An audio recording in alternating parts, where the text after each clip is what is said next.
Petrol diesel की कीमतें आसमान को छू रही हैं। और एक बात याद रखना, 7 तारीख की रात में या 10 तारीख की सुबह में आप देखेंगे पेट्रोल डीजल की कीमतों में इजाफा हो जाएगा। मोदी जी ने गरीब महिला को राशन देने की बात करते हैं, मगर उसी महिला से कहते माता जी ये राशन लीजिए और 1000 का गैस का सिलेंडर खरीद लीजिए। बीजेपी के वक्त नहीं, मोदी जी ने सही किया। अबे तेरी गाड़ी में पेट्रोल क्या मोदी डला रहा है या गरीब अपने पैसे से डला रहा है? नरेंद्र मोदी कह रहे हैं कि उत्तर प्रदेश का गरीब हम वोट इसलिए देगा क्योंकि वो कह रहा है कि वो मोदी का नमक खाया। मोदी जी हम जहर खाना पसंद करेंगे, आपका नमक नहीं खाएंगे। मोदी जी के पास दो अनमोल रतन है, एक का नाम योगी है, एक का नाम अमित शाह है। ये हम पर जो गोली चलाए वो किस बाप की नाजायज औलाद थी? वो नरेंद्र मोदी कह रहे हैं कि उत्तर प्रदेश का गरीब हम वोट इसलिए देगा क्योंकि वो कह रहा है कि वो मोदी का नमक खाया। बताओ कि आपने देश का नमक खाया या मोदी का नमक खाया? आपने किसका नमक खाया? आपने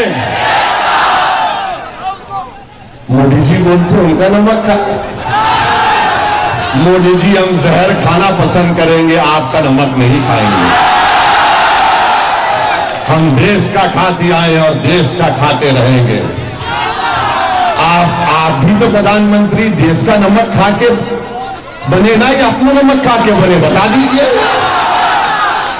मेरे अजीज दोस्तों। और फिर बीजेपी बोलती कि हमने राशन दिया, 600 रुपए का राशन तो जरूर दिया।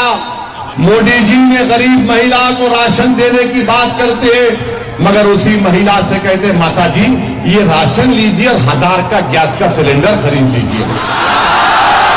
कहां से गरीब लाएगा?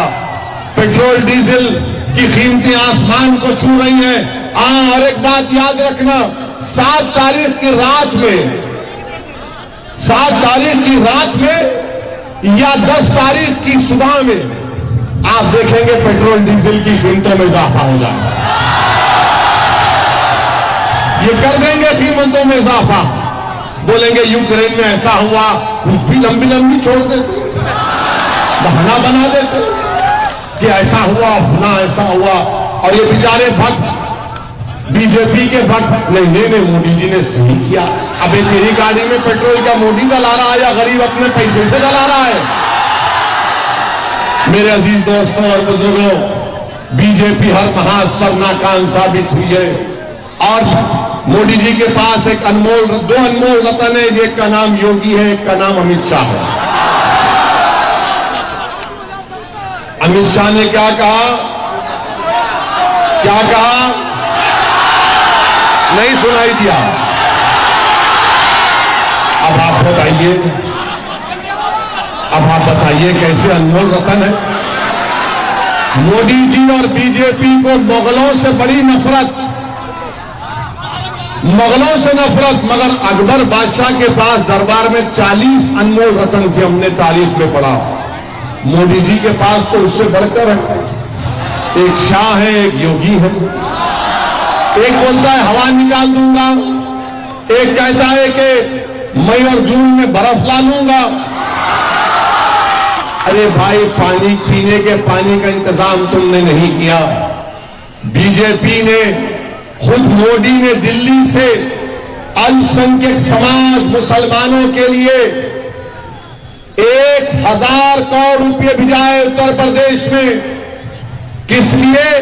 कि आपके मुस्लिम अकलियती माइनॉरिटी अल्पसंख्यक इलाकों में स्कूल की बिल्डिंग बने, कॉलेज की बिल्डिंग बने, बच्चियों के लिए हॉस्टल बने, पानी पीने के पानी का इंतजाम हो, ट्यूबवेल लगाया जाए।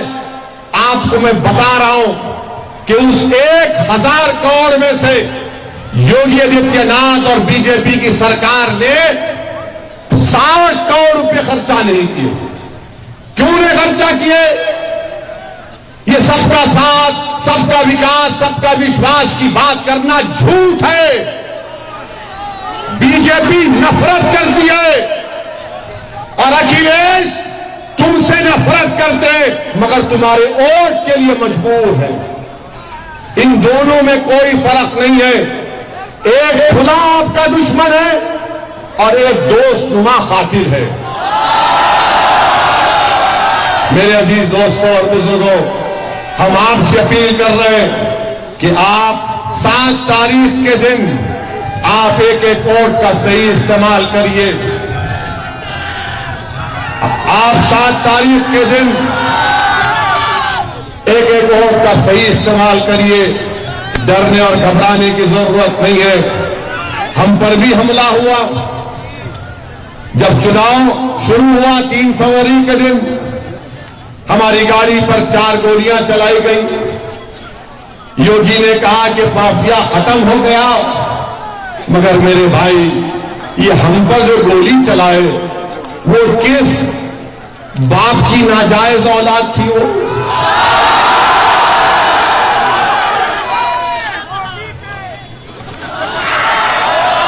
तो हम नहीं कह रहे, आप समझ गए।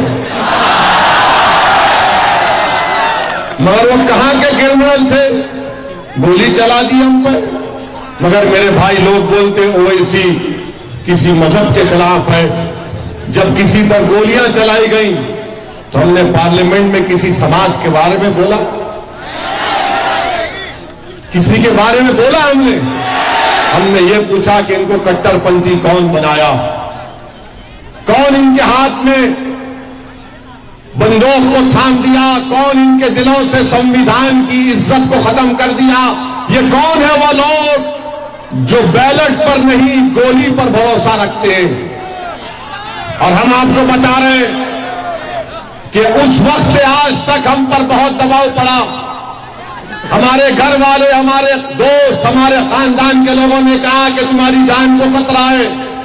हमने कहा कि जान अगर है तो अल्लाह हिफाजत करेगा, और जिस दिन अल्लाह फैसला कर लेगा जाना है हम चले जाएंगे। मगर हम उन जालिमों को, उन बुज़दिलों को पैगाम दे रहे कि तुम 4 गोलियां चलाए, आइंदा 40 चलाओ, 1 लाख चलाओ। अगर अल्लाह बचाना चाहेगा तो अल्लाह बचाएगा हमको। हमको परवाह नहीं हमारी जिंदगी की, अल्लाह हमारे लिए काफी है। हम यहां तक पहुंच चुके हैं, जिंदगी का सफर यहां तक आ चुका है, ये अल्लाह का करम है। अब हम पीछे नहीं मुड़ेंगे, पीठ नहीं दिखाएंगे, इनकी गोलियों के डर से पीठ नहीं दिखाएंगे। हम सीना दिखाते आए हैं, हम हमेशा सामने थे, इंशाअल्लाह सामने रहेंगे। हम तो इन जालिमों से कहेंगे कि तुम तीर आजमा, हम जिगर आजमाएंगे इंशाअल्लाह। आपसे हम एक ही दुआ करते हैं कि हम यहां पर दौलत कमाने नहीं आए उत्तर प्रदेश को, न हमारा मकसद है, बल्कि मैं यहां पर उत्तर प्रदेश को इस चुनाव में 200 रुपये कमा कर जा रहा हूं। वो क्या है 200 रुपये? हम जब संभल में थे तो नमाज असर पढ़ के मस्जिद से निकले, एक अपाहिज गरीब था, साइकिल पर था, उसकी अपाहिज था, उसने कहा वैसे इधर आओ। हम उसके पास गए, हमको 200 रुपये दिए। हमने कहा ये हमको मत दीजिए, आप रखिए अपने पास। तो उसने कहा रख ले, रख ले, हम तुझको इसलिए दे रहे हैं कि तू हमारा नेता बन चुका है। मैं उस गरीब को सलाम करता हूं, बस मैं आपके दिल में जगह जाना चाहता हूं। मुझे तुम्हारी दौलत से मतलब नहीं है, मुझे कुछ नहीं चाहिए, अपने दिल में एक जगह दे दो, थोड़ी सी जगह दे दो। मैं तुम्हारा दीवाना था हूं और रहूंगा इंशाअल्लाह ताला। जब तक जिंदा रहूंगा, आता रहूंगा, तुम्हारी लड़ाई लड़ता रहूंगा, तुमको वादा करके जा रहा हूं। बस आपसे एक ही अपील है कि अपने नेता को बनाओ, हिस्सेदारी को हासिल करो, याद रखो अपनी बुनियाद को मजबूत करो। तुम्हारी बुनियाद तुम्हारा नेता है मेरे भाई, तुम्हारी बुनियाद अखिलेश नहीं है, तुम्हारी बुनियाद कोई और नेता नहीं है। तुम नेता बनो। क्या तुम अखिलेश से कम हो? बताओ हमको। क्या गुड्डू जमाली कम है अखिलेश से? क्या अखिलेश और गुड्डू जमाली बराबर नहीं है? जब बराबर है तो और डालो पतंग के निशान पर। और अगर कभी दिल में डर आए तो उस बच्ची को याद करो, कर्नाटका के जब बलवाइयों ने उसको घेर लिया तो उसने कहा कि जब मैं डरती हूं तो नारा लगाती हूं। क्या नारा लगाया उस बच्ची ने? जरा पीछे रहने वाले भी नारा लगाओ, जोर से लगाओ, झूम कर लगाओ, ऐसा नारा लगाओ कि योगी और मोदी को मालूम हो जाए, ऐसी ताकत से लगाओ कि अखिलेश के कान तक पहुंच जाए। इस नारे को बरकरार रखो। क्या 7 तारीख के दिन आप तमाम लोग पतंग के निशान पर बटन दबाएंगे? हमारी बात को सब अपने घर तक पहुंचाएंगे? मेरा सलाम भी पहुंचाना अपनी इज्जतदार मां और बहनों को, और कहना कि उनका बेटा आया था, उनसे दुआ की अपील करके गया है। तो इंशाअल्लाह अल्लाह आपको सलामत रखे। गुड्डू जमाली को और तमाम प्रत्याशी को अपना विधायक बनाकर अपनी आवाज को उत्तर प्रदेश के विधानसभा में पहुंचाइए। अस्सलाम वालेकुम।